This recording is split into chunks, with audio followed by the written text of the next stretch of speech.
Hi, Trainer Emily here, and welcome to Training Tip Tuesday. This week, while we continue our session on cats, I want to talk about how to introduce cats to one another. This is done either if you bring a new cat into your household and you already have a resident cat, or in certain circumstances, sometimes cats have a falling out and they need to be reintroduced in order to continue to get along in your household. So, the first thing is separate the cats and give them each a territory. They should have their own territory and shouldn't be traded in territories. That's really difficult for cats. In fact, cats tend not to like change in general. That's why often it's not unheard of for introducing cats to take months, even as long as almost a year in some cases. Hopefully it won't take that long if you do it right and give them lots of good reasons to like each other, but just be aware it can take a long time. Cats really don't like change, and so because of that, it's difficult for them to make transitions like this. But anyway, the first thing you do, like I said, is you separate the territories. If possible, have some sort of door or maybe a baby gate that is 3 to 4 feet high, so you can separate the areas, but they can still hear each other.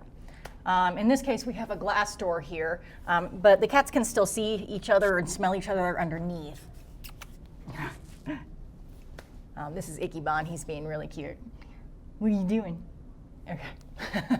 So that way they can get used to each other's scent and sounds of each other before they have to come into contact with one another. While you're separating them, try and feed them in roughly the same area where they can hear and smell each other. So not every cat is going to be able to handle eating right on the door, right on each side of the door next to each other to start out with. You have to figure out what distance, how far away from each other they can be and still be okay.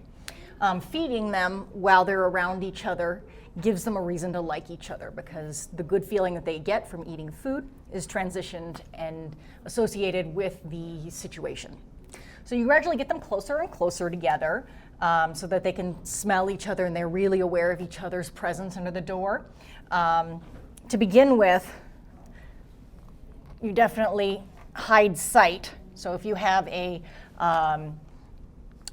baby gate, then you can toss a sheet or towel over it so that sound can still travel through, but we can't see. And then as the cats get better, you can start bringing the sheet down just for brief periods of time while they're eating, and then put it back up.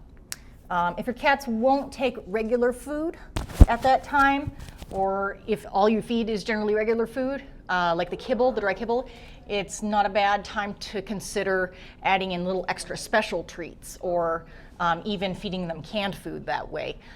That way they have a higher value with a stronger emotional response treat related to meeting one another. And gradually, as they get better, you can start trying to give them other reasons to like each other. Play with toys in the area. Toys are not only nice and distracting, but the cats feel good about chasing them. Eventually, you're able to allow the cats into the area together for small periods of time. It should always be supervised initially until you're absolutely confident that the cats are going to be okay in the same area together. Watch for any signs of bullying. Bullying can look like staring first. One cat stares at another one. It's not always the cat that swats first. Sometimes it's the cat that stares and growls first that is being the bully. So do watch for that type of behavior. If you do see it, distract the cats and get them back into their territories. Maybe back up a couple of steps and go slower. So hopefully if you introduce the cats this way and always give them good reasons to be around one another, make sure good things happen when they smell or sense each other's presence, you'll hopefully have a peaceful household in no time. Thanks very much, and I'll see you next week.